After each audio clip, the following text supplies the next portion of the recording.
ज्ञान रूपाय नमोस्तु परमात्मने। अहिंसा परमो धर्म के महावीर भगवान के संत शिरोमणि आचार्य गुरुवर श्री विद्यासागर जी महाराज जी के आचार्य पूज्यपाद स्वामी जी के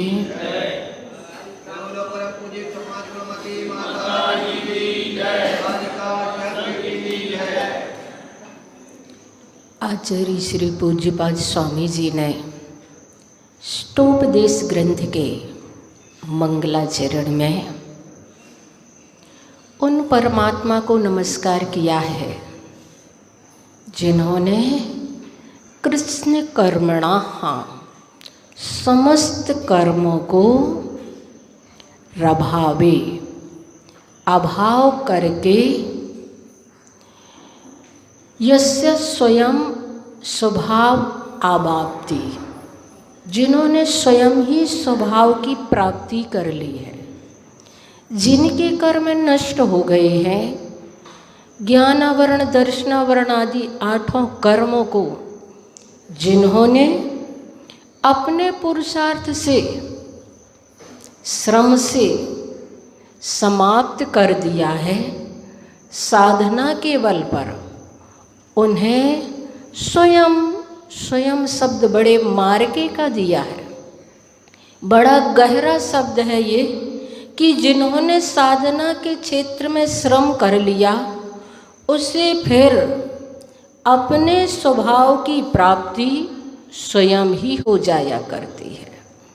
तस्मै, इसलिए संज्ञान रूपाय, उस सम्यक ज्ञान स्वरूप केवल ज्ञान को नमः, केवल ज्ञान स्वरूप परमात्मा को, जिन्होंने केवल ज्ञान स्वरूप को धारण कर लिया है, ऐसे परमात्मा के लिए नमः नमस्कार करता हूँ। वास्तव में आचार्य कुंद स्वामी भी कहते हैं, भगवान महावीर स्वामी भी कहते हैं, और भी अनेक ऋषि मुनि सब यही कहते हैं कि तुम्हें पुरुषार्थ करना पड़ेगा उन कर्म जाल को तोड़ने के लिए। संसार तो एक स्वप्न जैसा है, इसे तुम सत्य मत मान लेना। यह तो एक मृग मरीचिका मात्र है। जो सच है वो तो कुछ और ही है, जो तुम्हारा है वह तो कुछ और ही है। लेकिन ये बात हमारे लिए अभी समझ में कहाँ आती है। अभी तो हम इन सब चीज़ों को ऐसे पकड़ के बैठे हैं जैसे वास्तव में सच यही हो। पर ये दुनिया की चीज़ें सच तुम्हारी कभी नहीं हो सकती हैं। दुनिया का सच तुम्हें जो लगता है ये सच कभी सच होता ही नहीं है। और जो वस्तुओं को तुमने अपना मान रखा है वे तुम्हारी हो ही नहीं सकती। जब तुम्हारे पिताजी की नहीं हो पाई, तुम्हारे पिताजी की नहीं हो पाई, तो तुम्हारी कैसे हो जाएंगे। ये सच तुम्हें तब समझ में आएगा जब तुम्हारी आँख बंद होने लगेगी, जब तुम्हारी सांसें थमने लगेंगी, तब तुम्हें लगेगा कि वास्तव में अभी तक हम सपना देख रहे थे और उस सपने को हम सच मान कर के जी रहे थे। एक सम्राट बहुत बड़े राज्य का शासन कर रहा था। पूरे आर्यावर्त पर उसका एक छत्र शासन था। पृथ्वी पर चक्रवर्ती की तरह वह रह रहा था। उसका इकलौता बेटा था। इकलौता बेटा अचानक बीमार पड़ गया। शरीर में रोगों का होना कोई आश्चर्य की बात नहीं है। आचार्य कुंद कुंद स्वामी कहते हैं, एक रोमकूप में 96 रोग हैं। कार्तिकेय अनुप्रेक्षा ग्रंथ में रोगों की संख्या बताई गई है कि हमारे शरीर में 5,68,99,584 रोग हैं। तो रोगी होना स्वाभाविक है। चमत्कार तो ये है कि हम स्वस्थता का अनुभव कर रहे हैं। शरीर व्याधि मंदिरम कहा गया है, शरीर रोगों का घर कहा गया है। और ऐसे व्याधि मंदिर वाले शरीर में अगर हम स्वस्थता का एक क्षण भी अनुभव करते हैं तो मान करके चलना हमारी जिंदगी में चमत्कार हो रहा है। हमारी जिंदगी में ये अतिशय है। रोग होना तो स्वाभाविक है। तो वह राजकुमार बीमार था। बहुत सारे डॉक्टर, हकीम, वैद्यों को दिखाया गया पर कोई लाभ नहीं हुआ। सभी ने सम्राट के समक्ष माफी मांग ली। राजा से कहा, राजन, हम रोग का उपचार कर सकते हैं, मौत का नहीं। मृत्यु का उपचार हमारे पास नहीं है। कब इस राजकुमार के दीपक की ज्योति विदा हो जाए कहा नहीं जा सकता। कब इस तन पिंजरे से पंछी रिहा हो जाए कुछ भी निश्चित नहीं है। हो सकता है आज रात को ही तुम्हारा बेटा चल बसे। सम्राट तो सारी रात बेटे के सिरहाने बैठा रहा। सुबह का वक्त हुआ, भोर होने लगी थी, ठंडी ठंडी हवा बहने लगी। राजा को हल्की सी झपकी आ गई। झपकी लगते ही स्वप्न में खो गया। सामने पड़े मरणासन्न बेटे को तो भूल ही गया। स्वप्न में देखता है वह इंद्र जैसा अपना साम्राज्य प्राप्त किए हुए है। अप्सराओं जैसी उसकी कई रानियां हैं। होनहार 10-10 बेटे उस राजा के हैं। स्वर्ग जैसा उसका भवन है। हीरे जवाहरात की उसकी सीढ़ियां हैं। रत्न जड़ित उसके खंबे हैं। जीवन में आनंद ही आनंद बरस रहा है। स्वप्न चल ही रहा था कि अचानक बेटे ने सांस तोड़ दी। जैसे ही बेटे ने सांस तोड़ी, रानी तो सिर पीट पीट करके रोने लगी। जोर जोर से चिल्ला चिल्ला करके रो पड़ी। रानी ने जैसे ही चिल्लाना शुरू किया, सम्राट की तो नींद खुल गई। सपना टूट गया। सामने मरणासन्न बेटा पड़ा हुआ है और रानी रोए जा रही है, रोए जा रही है। सम्राट की आंखों में तो आंसू तक नहीं, बल्कि उसके होठों पर हल्की हल्की मुस्कान दिखाई दे रही। रानी ने जैसे ही सम्राट के चेहरे पर मुस्कान देखी तो कहने लगी सम्राट से, पागल हो गए हो क्या? बेटा मरण को प्राप्त हो गया है, रोने के वक्त आप हंस रहे हैं, आपको क्या हो गया है? तब सम्राट ने बड़ी प्यारी बात कही। सम्राट ने कहा, मैं ये सोच रहा हूं मैं किन बेटों के लिए रोऊं। जो छूट गए हैं उनके लिए रोऊं या जो सामने पड़ा है उसके लिए रोऊं। अभी मैं एक स्वप्न देख रहा था। स्वप्न में मेरा बहुत विशाल साम्राज्य था। 10-10 मेरे बेटे थे। तू चिल्लाई तो बेटे छिन गए।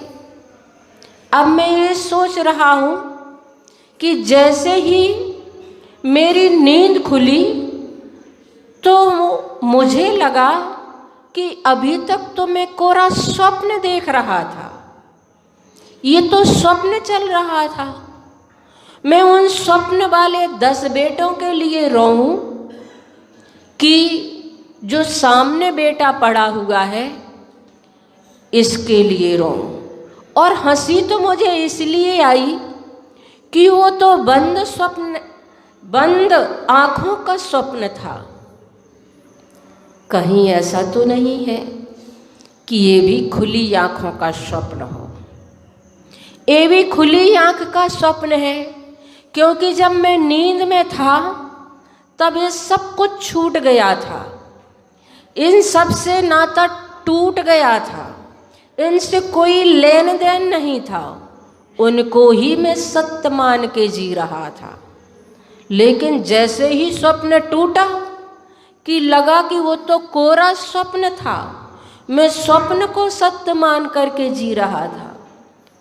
और अब लग रहा है कि वो बंद आंख का स्वप्न था, एक खुली आंख का स्वप्न है।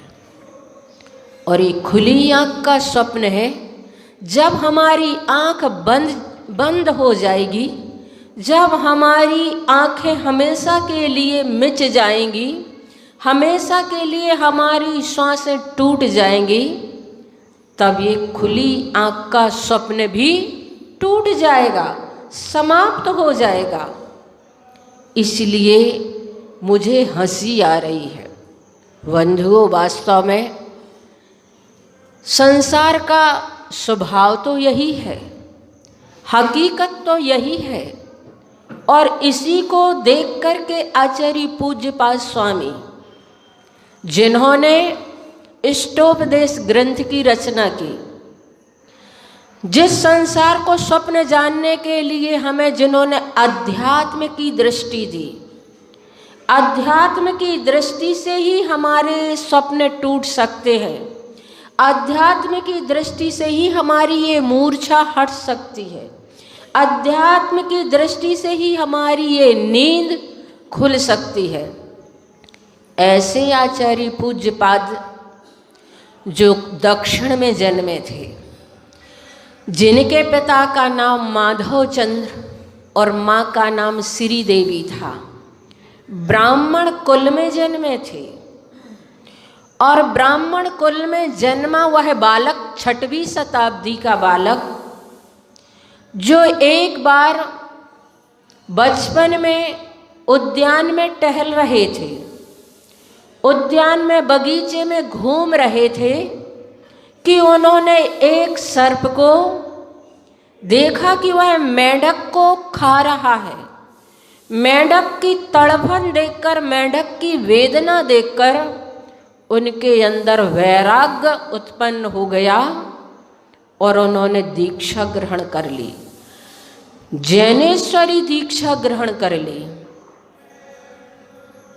ऐसे पूज्यपाद आचार्य, जिन्हें हम देवनंदी के नाम से भी जानते हैं, उन्होंने धर्म की प्रभावना बहुत की। बहुत सारा साहित्य उनका हमारे समक्ष है। उन्होंने बहुत तीर्थ यात्राएं भी की। और कहा जाता है कि एक बार उनकी आँखों की दृष्टि चली गई थी, पूरे आँखों की रोशनी समाप्त हो गई थी। तब उन्होंने शांति अष्टक संस्कृत का लिखा, जिसके माध्यम से वह पूरी रोशनी ज्यों की त्यों प्राप्त हो गई। तब उन्होंने भगवान की भक्ति से भर करके 10 भक्तियाँ लिखी। ऐसे भगवान के परम भक्त आचार्य पूज्यपाद स्वामी रहे हैं। उनकी कृति इष्टोपदेश है, समाधि तंत्र है और सर्वार सिद्धि पर जिन्होंने टीका लिखी है, जिनकी टीका पर राजवार्तिक जैसे ग्रंथ की टीका हुई है, ऐसे विद्वान आचार्य पूज्यपाद स्वामी रहे हैं। उन्होंने हमें अध्यात्म की दृष्टि दी और बताया कि वास्तव में संसार एक खुला स्वप्न, आंख खुली जैसा स्वप्न है, जिसे तुम अगर अपनी खुमारी को तोड़ लो तो वह तुम्हारे लिए उस जीवन को जानने में कारण बन जाएगा। और अगर नहीं अपनी खुमारी को खोल पाए, समाप्त नहीं कर पाए, अपनी तंद्रा को, अपनी मूर्छा को नहीं तोड़ पाए, तो अभी तक तो हम अनादिकाल से ऐसे ही भटकते चले आ रहे हैं और भटकते चले जाएंगे। तो बंधुओं, इष्टोपदेश ग्रंथ की एक एक कारिका आचार्य श्री कहते हैं चॉकलेट जैसी है। चॉकलेट को जैसे जितना चूसते हैं उतनी उसमें मिठास आती है, उसी प्रकार इष्टोपदेश ग्रंथ की एक एक कारिका को अगर सामायिक में लेकर के बैठ जाए तो घंटों कैसे निकल गए पता नहीं चलता है। ऐसे इष्टोपदेश के आचार्य श्री ने पद्यानुवाद भी किया है और उस इष्टोपदेश ग्रंथ को हम अपने जीवन में जाने समझें, जो जिंदगी के अंतिम श्वास तक हमें काम में आता है। ऐसा इष्टोपदेश ग्रंथ आचार्य पूज्यपाद स्वामी का है। हम कल से इस ग्रंथ की एक एक गाथा को लेकर के वास्तविकता को, हकीकत को जानने की कोशिश करेंगे, क्योंकि आचार्य श्री ने कहा है, दिन का हो या रात का, सपना सपना होए, सपना अपना सा लगे, किंतु ना अपना हो। सपना अपना जैसा तो लगता है, पर सपना अपना कब होता है, सपना सच कब होता है। इसलिए संसार के इस सपने को हम इष्टोपदेश ग्रंथ के माध्यम से समझेंगे। आज तो अपना समय हो गया है, मंगलाचरण के बाद इतना ही विषय पर्याप्त समझते हैं। अब हम 9 बार बड़े बाबा का जाप करेंगे।